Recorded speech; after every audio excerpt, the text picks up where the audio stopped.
Well, welcome everybody. Sorry, it's a little loud. I want to thank everybody for coming out today. We're extremely excited to have all of you out to support a great candidate, a great individual. Thanks so much for coming to this luncheon, taking some time out of your day. I'm State Rep Joe Sosnowski, and Mr. Haney told me not to talk about anything going on in Springfield because we don't want to damper the mood in here. So we're going to get right on to business here. Now we've got a little bit of a list here, so if I miss somebody, just stand up and yell and we'll give you a special accolade. But this is a testament to who we're here to support today. And I'm going to read through and just thank all of those sponsors who came forward and stepped up to give Mr. Haney a helping hand and get behind him in what is going to be a great election coming up. So we're going to start out first off with our gold sponsor, thanks to the Laborers Local, number 332. Silver sponsors, thank you to the Operators Local 150 and Joe and Sue Cascigiovanni. Bronze sponsors, Patrick Backroad, Local 30, Dr. Stephen Minori, Williams Manny Insurance Group. And our blue sponsors, Derek Schweitzer Law Firm, Jason Haney, Mike Broski, Rockford Acromatic, Tony Saletti, Sheriff Gary Caruana, Paper Recovery, Rockford Area Realtors, Bill Root, Geyer and Niken Law Firm. We also have our white sponsors, Scott and Susie Sullivan, Lorraine Logan, Capri Restaurant, and then finally our red sponsor level, Tyler's Landscaping, Tom Bodine, K&K Media Group, Paul Lovely, Brant Hustlebus, oh boy, Jim Sibigroff, I'm sorry Jim, it's tougher than Sosnowski, Rockford Brewing Company, Ed Geezer, Jan Klaus, Jared Funderburg, and Lisa Johnson. Okay, we only got 3 more pages here. No, I'm just kidding. That's all of our sponsors. Everybody, let's give a big round of applause for everybody.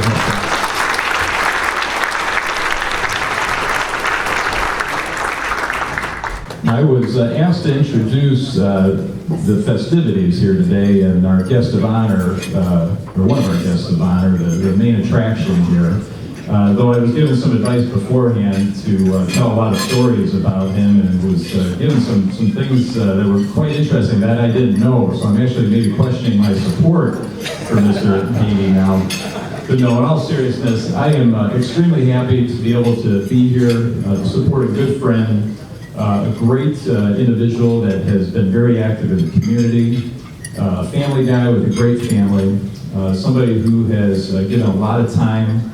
He's sacrificed a lot of time. He's given a lot to his community in his different roles, being involved in Rock Valley College, Community College Board, being involved in Next Rockford and Transform Rockford. And I can tell you from firsthand experience, not just seeing him in those roles, but just seeing who he is as an individual. And again, seeing everybody here, the list of sponsors, individuals that are gathering around him. He is going to do a great job, and nobody can do it on their own, and he'll be the first one to tell you that. As a group, as a community, we need to get behind those individuals that we're going to ask to go and help and fight for us each day at the county level. And so we need each and every one of you to stay involved, continue to help out, give a couple minutes of your time, reach out to friends, neighbors, family members, and others in the community, and just say, hey, it's Frank, he's going to go to work for us. Because he can't do it on his own, he's going to have to put together a great team. He has put together a great team, and he's going to have to continue to build that team, and we are all part of that team. So at this time, let's all join in a big round of applause, and let's invite up our next Winnebago County Chairman, Frank Haney.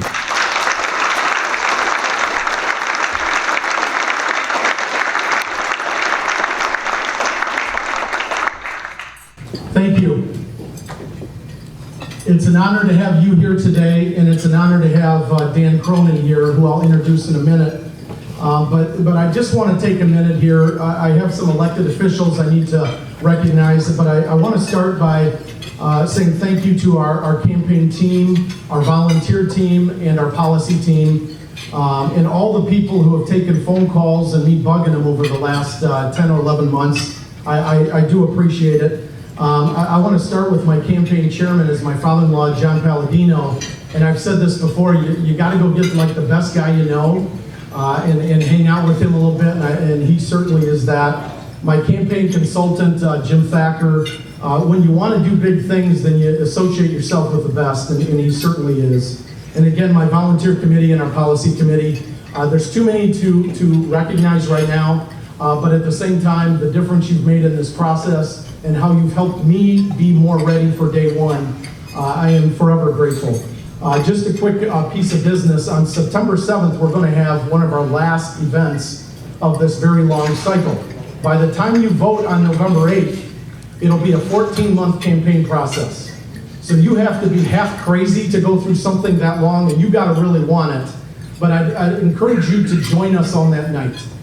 Today we're going to spend the majority of the time hearing from one of the best good government reformers in the state. And if you want to be the best, then you've got to associate yourself with people who have a track record of reform at the highest levels. And that's why we're so honored to have Dan here. But let me just share a couple of words. Every now and then, sometime, someplace, somewhere, you need to plant your feet. Stand firm and make a point about who you are and what you believe in. And when that time comes, you simply must do it. And that is this campaign for me. We need a paradigm shift in how we do local government. We need to double down on our core mission that we exist to serve the incredible people in this community, and that's all we serve.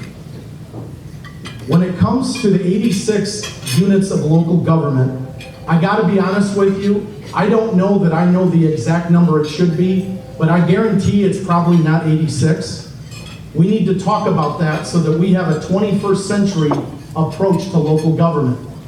First and foremost, as chairman in Winnebago County, and the pledge I make to you is that we're going to have the most accountable, collaborative, and transparent unit of government. We're going to work with our board, the county-wide electeds inside the county, work with community leaders, and that's our goal, and that's what we're aiming for. And there's a lot of good people that are going to make that happen, including the employees at the county. But then we need to pivot and look collectively at our government as a whole. And how can we better serve taxpayers as a unit? And that's going to be a tough conversation. We've had some of those conversations in the past, but I don't think we have a choice but to re-look at that as we go forward, and that's why we have Dan here today.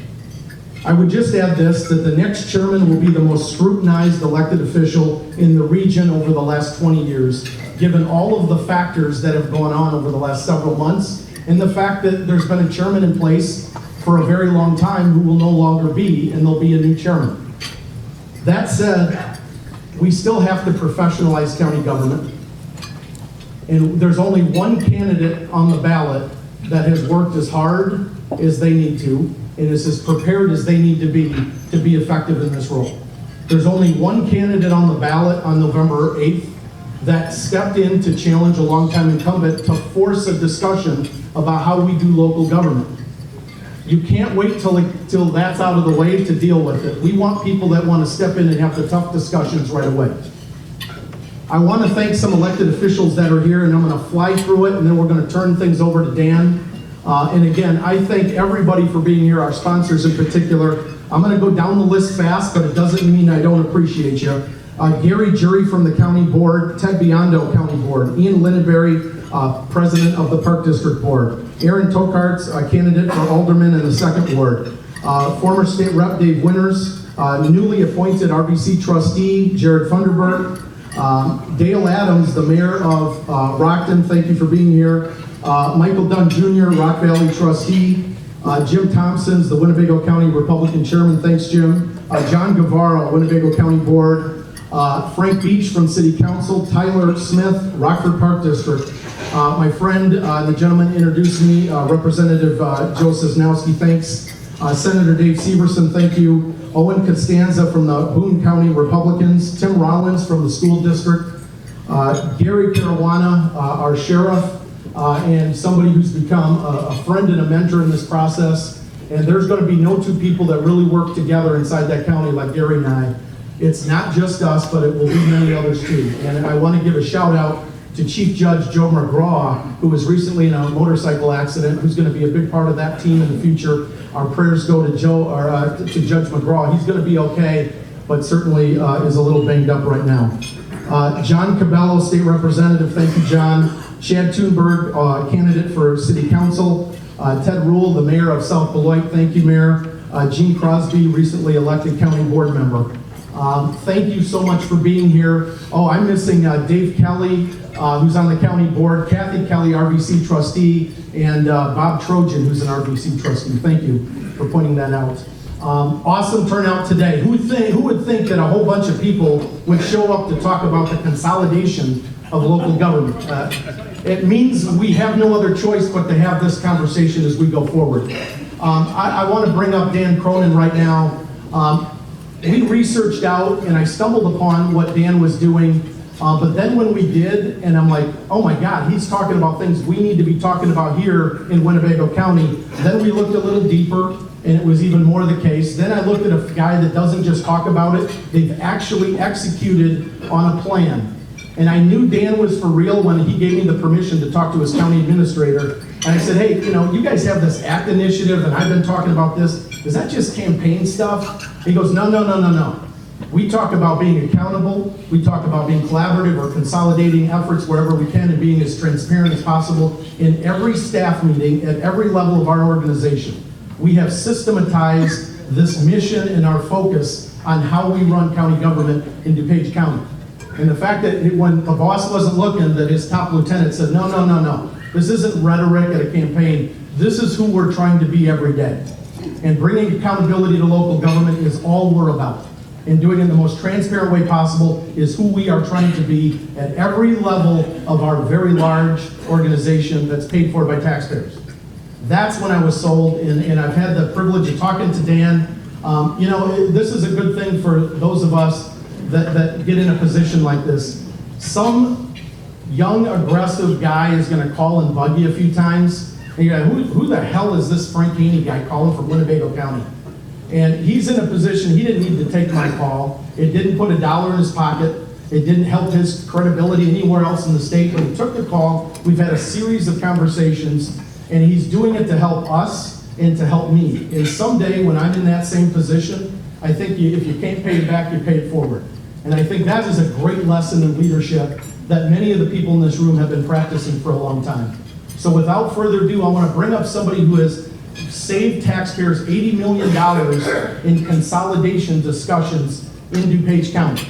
So this is a real discussion, and we're bringing one of the best performers in town to come and share his thoughts. So without any further ado, Dan Cronin. Thank you.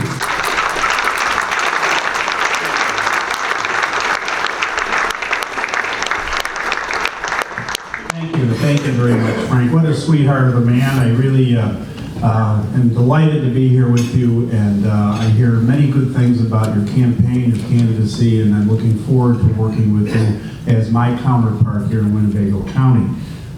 Thank you also. It's good to be together with some old friends. Dave Severson and I spent a little bit of time together down in Springfield, and I can tell you, as dysfunctional as things are down there in Springfield, it's not because of Dave Severson. Dave Severson is a guy that knows how to get stuff done, has accomplished many things over the years, and it's a delight to be with you, Dave.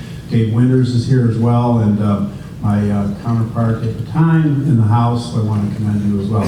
Look, I accepted this invitation, but I said to Frank, and I'll say to you, I'm not up here on my high horse to talk about how great we are in DuPage County. Believe me, we have our share of issues and challenges. But I'm happy to share with you a little bit of our experience with this particular policy. I'm sure there are policies and practices here in your neighborhood that we could learn from as well. But as much as I love DuPage County, really it's great to get out of my county and to talk to folks about a subject matter that I'm really very passionate about, and that is making our government work better for us, making it leaner, making it more responsive and nimble, and most importantly, making it cost less, right? In fact, one of the most illustrative visits I've had recently was with a member of the Illinois Farm Bureau who came to visit me last year. And he and his group of members had traveled from all over the state to talk about how we in DuPage will save taxpayers an estimated $100 million over 20 years. And it's conservative the way we approach that number. This fellow, Carl Miller, pulled out a card of his pocket with a quote on it, and I'm sure many of you have heard it. It's from President Ronald Reagan, and it says, quote, "Government's view of the economy could be summed up in a few short phrases. If it moves, tax it. If it keeps moving, regulate it. And if it stops moving, subsidize it. Unquote. Well, I think Carl and I agree that reducing the size, scope, and cost of local government is really an important goal for us here in Illinois. And yet, as Reagan liked to opine, there certainly is too much government. Let's start out, if I may, by just agreeing on a couple of points. One, we tend to trust our local leaders more than those in state or federal government. I'm sorry, David, that's just what the polling numbers show. This is pretty typical of most people, no matter where you're from, right? We lay eyes on our local officials more than the state, and certainly more than our federal office holders. We see them at games and grocery store, church, and we're typically not afraid to tell them what we think, right? And we want local control. We believe we know what's best for our towns, for our schools, our roads, zoning decisions. We want local people making local decisions. Also, I think it's true, we want value for our tax dollars. Of course, this is where it gets a little dicey. How do we provide quality government services without an undue burden on our taxpayers? And that's what we in elected office, that's part of our responsibility to figure out how to balance that. And finally, we expect our local government to evolve as private industry and small businesses have evolved over the last 100 years. The fact is that none of you who conduct business, you don't conduct it the way your father or grandfather did. We now have technology, cell phones, software, computerized equipment to streamline and increase production. Business has changed to meet market demands and increase efficiency, but as we know, in many places, government remains stubbornly stagnant and failing to change with the times.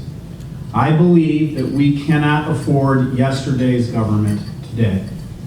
And in a lot of cases, we don't even really need it. By every count, Illinois has more units of local government than any other state in the nation, by far. They have more than California, which is huge, larger, much larger landmass, more than Texas, more than New York.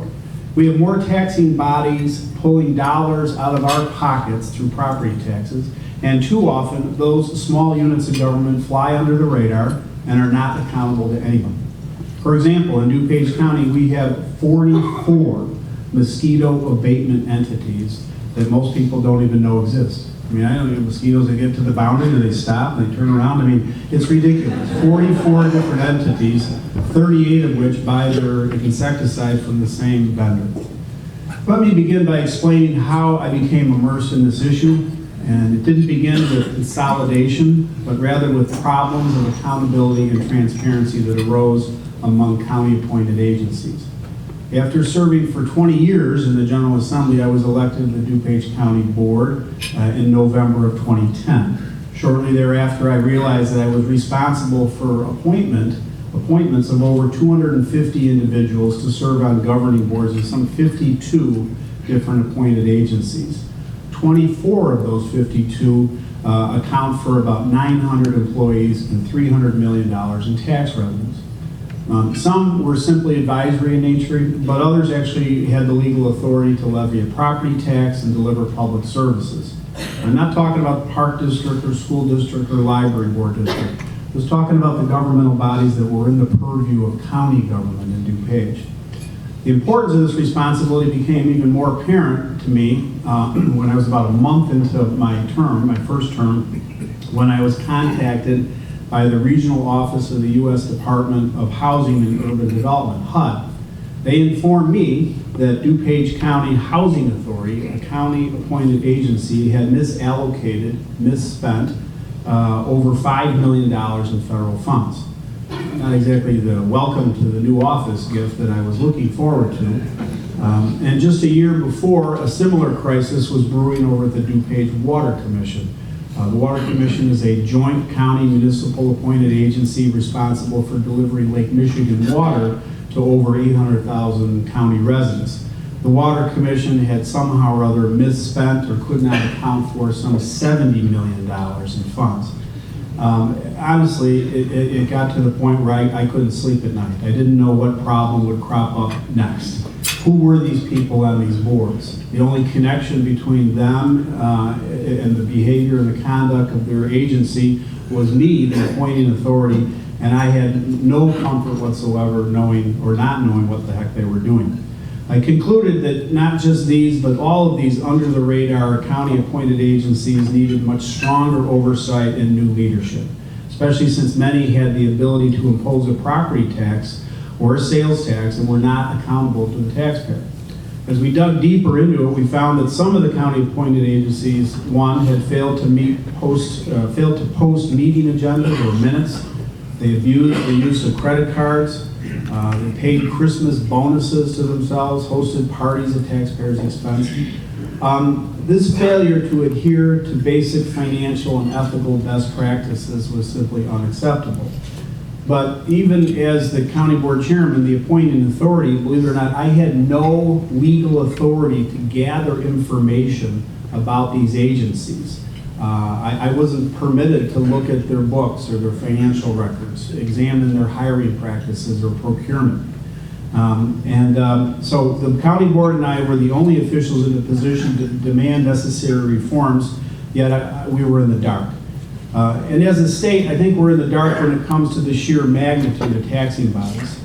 Three respected sources disagree simply on the most basic foundational question or piece of information that we all need.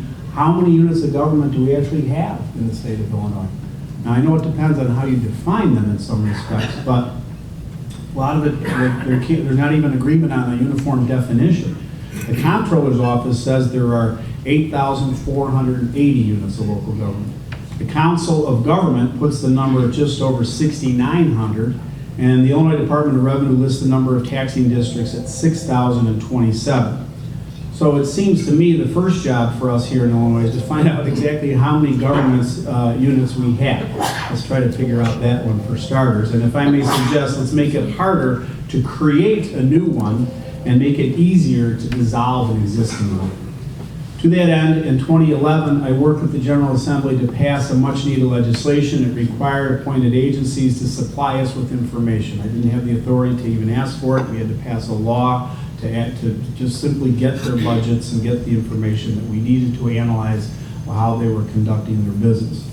They were required to provide annual financial and budget reports. In DuPage County, they dropped off, thousands and thousands of papers and documents. And I have to tell you, most of the folks were very, very cooperative and helpful and understood the import of it. But I couldn't get through all the documentation. We had to hire an accounting firm to examine these balance sheets. They went out into the field, examined, who's doing what, why are you here, what's your name, what are your responsibilities. They examined 24 county-appointed agencies which employ 900 workers and account for $300 million in public funds. And no surprise, the study revealed that there was a dramatic need for reform. So the ACT, Accountability, Consolidation and Transparency Initiative, was launched in May of 2012. We sought to introduce best practices, improve efficiency, reduce duplication, encourage resource sharing across county agencies and county government. Our goal then and our goal today remains: we seek to change the culture. And to do this, we needed fresh perspectives and ideas. With the assistance and approval of my colleagues on the county board, we replaced many of the appointees to these governing boards, and with astonishing results. It's amazing what good, inspired, enlightened leadership can do. We're changing the culture of DuPage County government, and as I said earlier, our collective efforts will save a projected $100 million. In May of 2013, we went back to the legislature. After we analyzed all the data, after we identified areas in need of reform, we came back down and we asked the legislature to pass Senate Bill 494. It was quite a struggle, and ultimately it was a negotiated compromise. But for the first time, this historic legislation, I don't want to overstate it, but it was really the only time ever that one unit of government, namely DuPage County, was given the opportunity to dissolve other units of local government. And they gave us that responsibility to dissolve up to 13 different county-appointed agencies. Consolidation, even on this limited scale, is very complex. The process in this bill that we set out and that the legislature approved requires several audits, adoption of 2 ordinances by the county board, appointment of a trustee to safeguard the district, and a 150-day waiting period for residents to file if they had some concern or if they were opposed to the dissolution. In DuPage, to date, we've dissolved 4 entities, and we are considering 2 more. That's 4 out of 13 identified as candidates for consolidation. And that's in a county with over 400 individual taxing districts. Now remember, I'm talking about the county-appointed agencies, I'm not talking about the library board or the school board. I'm talking about, in my county, 13 appointed agencies such as sanitary districts and lighting districts and water districts and fire protection districts. Other than being taxed to operate them, residents have no say in their governance. And as such, I feel it's my responsibility to manage and make these districts provide value. So what are the lessons that I've learned in DuPage and what I can pass along humbly to you? Well, first of all, it's 2016, and I've been at this since 2010. Needless to say, progress is slow and incremental.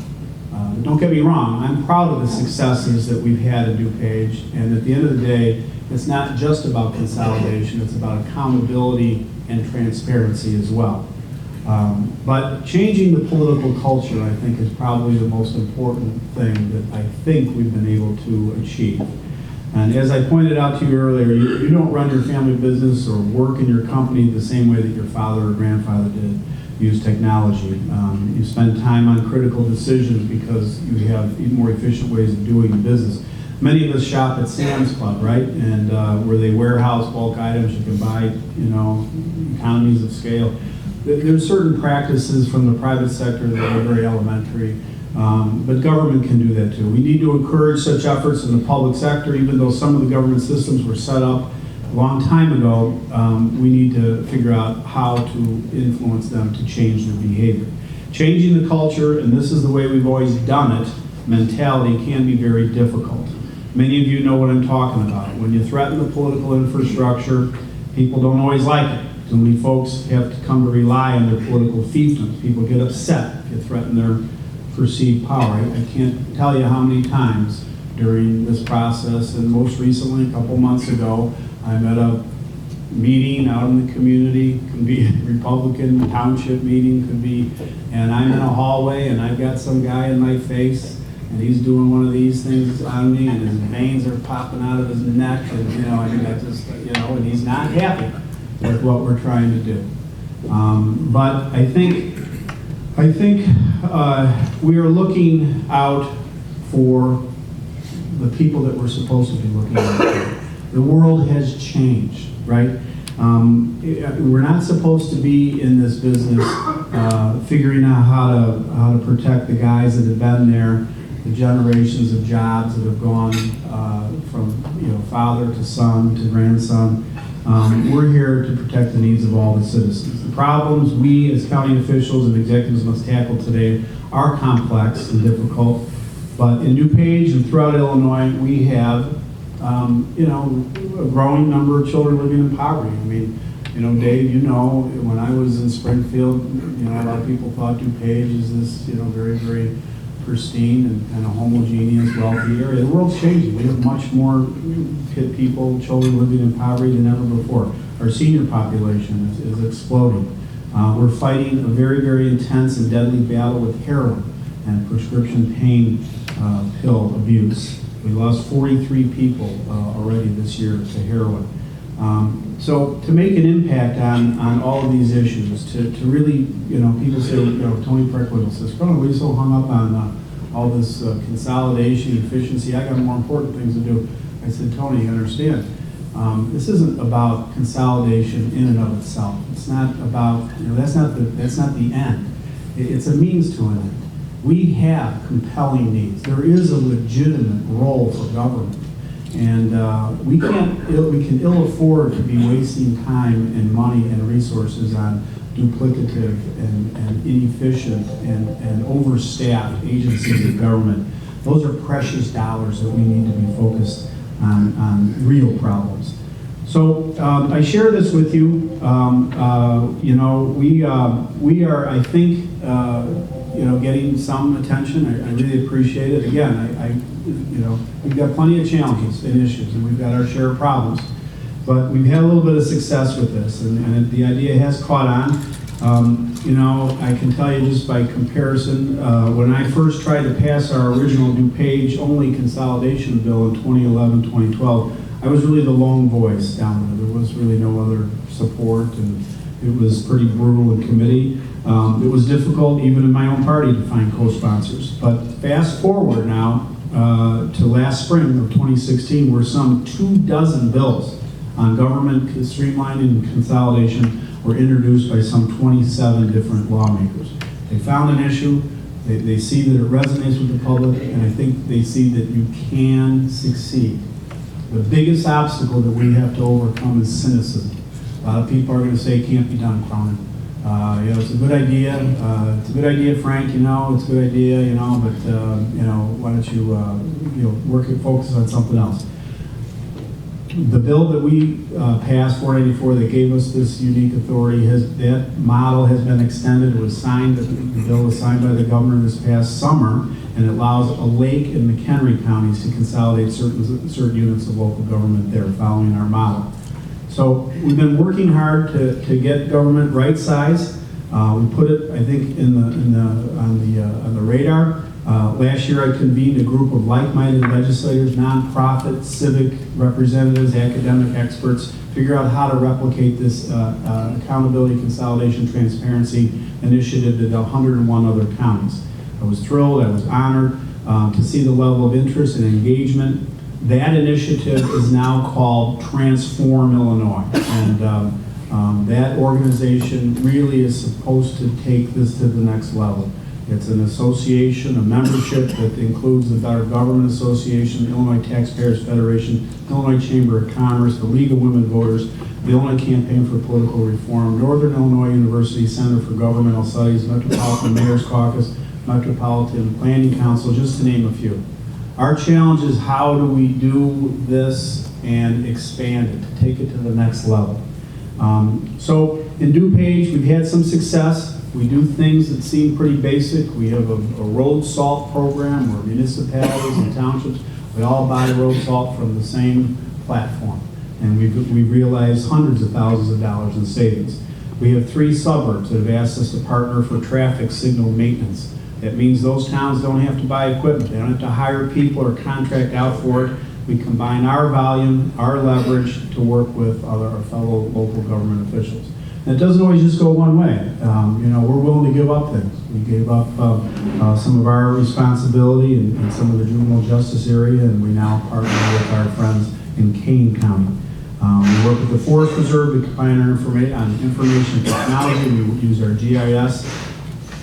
So I can go on and share many examples, but I think at the end of the day, I think we want to create sort of a new approach to government. You know, Dave, when we started out a long time ago, hate to admit it sometimes, I think a lot of folks in politics and government, they sort of measured themselves on, you know, how many jobs do you control, and how big is, you know, your war chest, and how, you know, I mean, things have changed, and they should. And so now I think we want to make it a popular measurement. How many job headcount have you reduced? We're not trying to put people out of work, but how more efficient are you? You know, have you cut your budget? You know, and why not if you haven't? So you can find efficiencies in a $400 million budget. So I think that's where we want to go, and that's where we are going, and thank God. And so at the end of the day, we want to do this. We want to reduce the burden on taxpayers. We want to positively impact the economy, increase transparency, encourage civic engagement, streamline the delivery of services. And I'm delighted to be here and share some of these thoughts with you. I encourage you, please, to learn more about this by looking at the transformillinois.org website. I'm really grateful, Frank, for the opportunity to share some thoughts and my experience with you. Thank you for extending the invitation. You've been a wonderful audience, and I'd be happy to try to answer some questions. Let's give him a hand.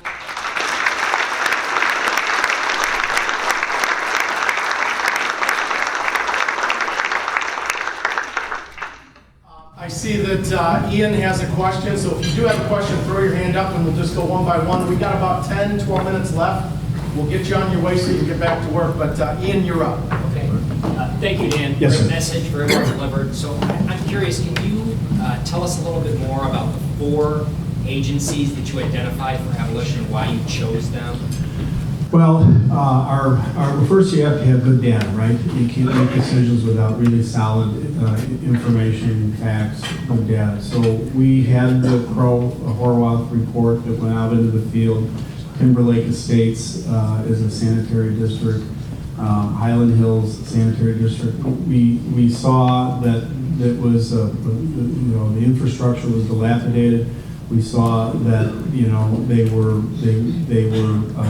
overlapping in some of their coverage areas. We saw that frankly they had debt, and the rates that they were charging the folks in those areas really wasn't sufficient. They couldn't get people engaged enough to really understand who was on the board, who was serving. We went and approached those folks. I think the way to do it is not in a confrontational manner, and we invited them to participate in a conversation. We actually went door to door and talked to the residents and said, hey, here's what you're paying, here's what you get. Here's what we're proposing that you would pay, and here's what you would get under this new service model. We had the support of the folks, not only in the neighborhood, but ultimately the leadership they came on board, and so I think it's not glamorous. It's a lot of blocking and tackling, but at the end of the day, we were able to convince these folks that we had a plan to address their debt, we had a plan to deliver better services, and we had a plan that that we thought would be much more transparent for them. And so it worked. There was nobody that filed any sort of a petition seeking to. We had the votes that came before the board. A lot of folks in Springfield are saying, well, Cronin, we don't want to do this anymore. It should be up to referendum. It should be up to referendum.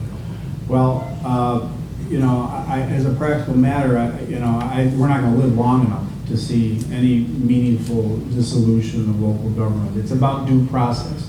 When Dave votes on bills in the Senate, he doesn't take a referendum every time he's got to vote on a measure, right? You elect leaders to make decisions, right? And so I think in this case, it's about due process. So as long as you have, two hearings that are required, and you have a 150-day waiting period, and you have a trustee whose job, and as long as you're not diminishing their services, you can accomplish it. But it takes a lot of legwork. It's not sexy, it's not glamorous, but I think it's necessary. Any follow-up questions? I just add 2 things to what Dan just said. Number one, when I've dug into this process, just how nonpartisan the process is. This is about, a professional accounting firm did a study, but then his professional staff dug into this on a data-driven, not a partisan. It wasn't like they got mad at their friend Billy Bob, who's a Democrat, and you go after them. It's not a political process. It's looking at a mission of better serving taxpayers. And I think the most important point Dan made and why we should be leaving here and continuing this discussion is he hit on something about poverty. He hit on some of the big ticket items. There is places we could put money to work if we find some collective savings. Perhaps it's public safety, perhaps it's economic development. We all know what the big ticket, the things that are going to move the needle, this might allow for some of that to happen without raising taxes, which nobody wants. This might be, to your point, Dan, the means to an end, and why we got to tough this out in this conversation. Any other final questions, follow-ups for Dan here? Mr. Cherry. Thank you, Dan, for the information. My question is, how many townships do you have in DuPage County, and are you considering to consolidate any of them? For instance, in Winnebago, we have a couple townships that really have 13 miles of road, and I personally think that they should be consolidated or eliminated, so. Yeah, we have 9 townships in DuPage County, so if you look at a map of the county, it's a nice, neat little grid, 3-3-3. And frankly, I have pitched them, and we've been immersed in discussions. I mentioned earlier that we have 44 different mosquito abatement entities. I mean, if we could divide those 44 up and dissolve them or collapse them into 9 townships, you know, give those guys something to do over there. And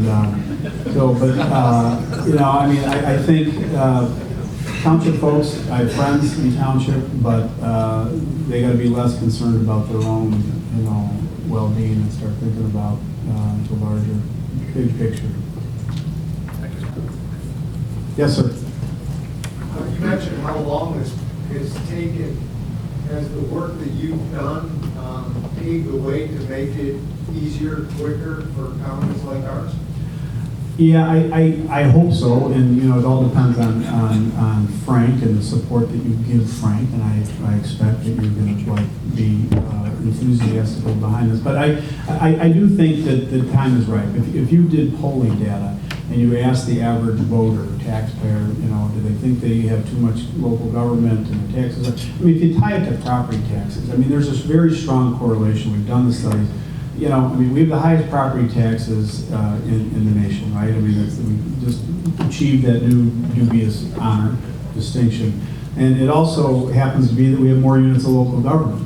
So we can demonstrate through some of these studies at Northern Illinois University, there's a obviously very strong correlation between simply the number of units of local government and the high property taxes. So I think that there's momentum. I think that, you know, the issue gained some attention. You know, fortunately, we were in the right place at the right time. But now our model's been extended to Lake and McHenry County. I talked to Jack Franks at McHenry County. He intends to aggressively pursue this. He's my, I guess he will be my counterpart up there. Aaron Lawler, he's already in it and pursuing it in Lake County.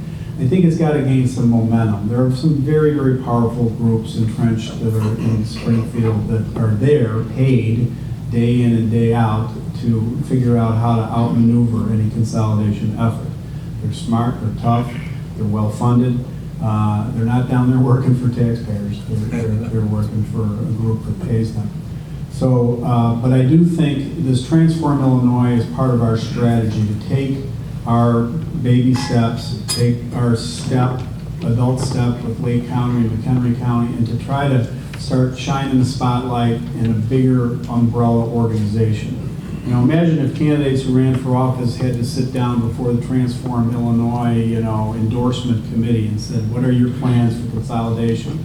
You know, where do you see opportunities to share services? How are you going to reduce headcount? I mean, if that was the measure of a good candidate, and those were the questions and answers that were published, and you base your voting on that, I really think that we would achieve one of our main goals, and that is to change the culture. This didn't happen overnight. This 8,000 units of local government, you know, it took a good 100 years to get here. And so it'll take some time to turn it around. But I think at the end of the day, with Transform Illinois, people like Frank Haney that are going to take this issue on, and I think ultimately it may require a constitutional amendment. And I think if it develops the way it should, and it's going to take some time, but my hope and my expectation is this will become a defining feature of somebody who runs for office, as it should. I'm hopeful and optimistic that we'll get back to a much more sane level of government. Just to tie that off, Senator Severson called last week and said, hey, you know, I know Cronin's coming to town, important topic. You'll have the support you need from a lot of the area folks, the state delegation. Obviously, he's not speaking for everybody, but the idea that it is kind of a collective voice, it's not about one candidate. People have been talking about consolidation for a long time, and we have here too. And that is something we can build on, but it's going to take a lot of people talking about it And it's Absolutely. a coalition of the willing, in addition to things going on down in Springfield. Well, absolutely, and I had the pleasure of meeting your teammates on the county board here, and honestly, it's got to be a team effort. And you know, you can be the mouthpiece in many respects, but I'm blessed. We got a great team in DuPage. I cannot accomplish anything without the enthusiastic support of my 18 board members, 17 board members. Usually we've got pretty good support on the issue. Yes, young lady. Speaking of support, what kind of support did you get from the media? Oh, we've gotten really good support. They, you know, I mean, first of all, they want to write about something positive these days. And secondly, you know, the Tribune editorial board has written some really strong pieces for us. The Daily Herald, the Better Government Association, for Pete's sake, did a piece, and they featured it on their website. We've gotten publication in Cronin. It's a very popular issue. People, they, you know, and I think really one of the reasons why there's 27 legislators embracing this issue, I know there's politics and people want to attach themselves to a popular issue, and I also know that it's because there's not much else happening in Springfield, but it's just very powerful, the data. People are so fed up, and property taxes are just so regressive, so painful, so burdensome. You know, we can't, this notion of a freeze, or, you know, I mean, the best way to unwind it all is to just peel away some of these entities that are relying on property taxes.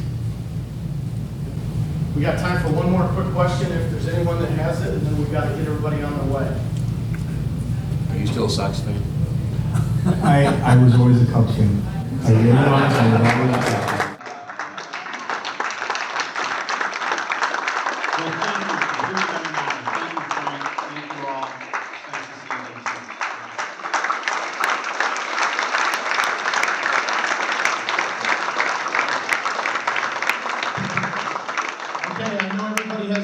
I hope to see you September 7th. We need to close out this campaign hard, and then we're going to get to work doing this stuff. So God bless you. Thank you so much.